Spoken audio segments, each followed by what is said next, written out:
In Kyiv, war was the air we breathed. I wasn't a rebel. I was a scavenger, a digital ghost living in the shadows of the system, hacking whatever I could to secure the next day's credits.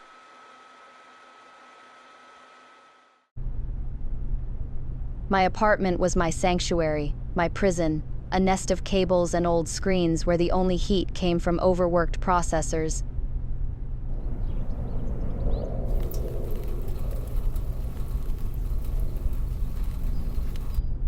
That night, luck sent me a digital whisper through the black market. An experimental Russian drone had crashed in Sector 7.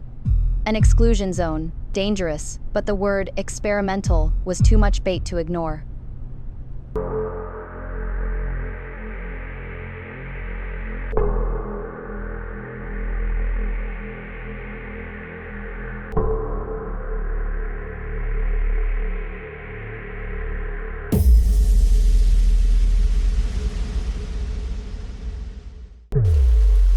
I found the drone, and something was wrong. It was sleek, aerodynamic, with a subtle logo that didn't belong to any military. It wasn't a weapon of war. With my heart pounding against my ribs, I ripped out the data core. By that time, Sector 7 was starting to get busy. Luckily, I went unnoticed.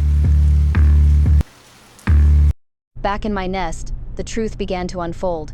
The encryption was corporate-grade, dense, and arrogant. It took hours, but when I finally broke the seal, what I found weren't military orders.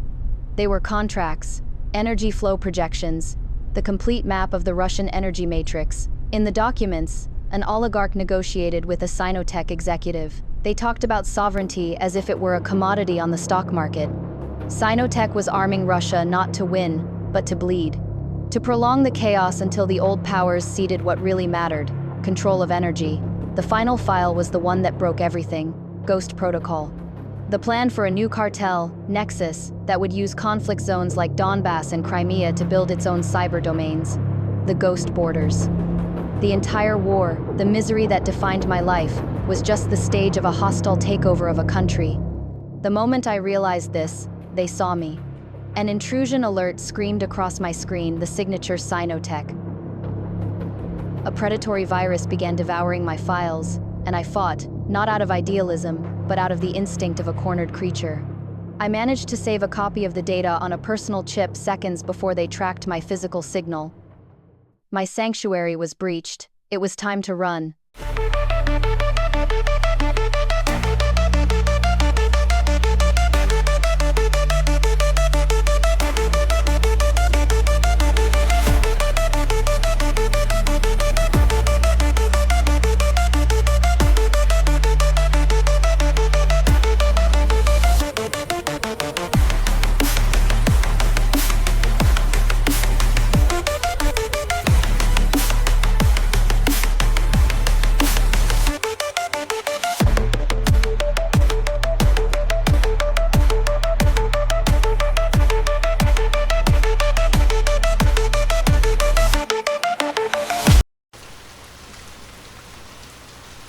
There, in the damp silence of the tunnels, I did the only thing I could.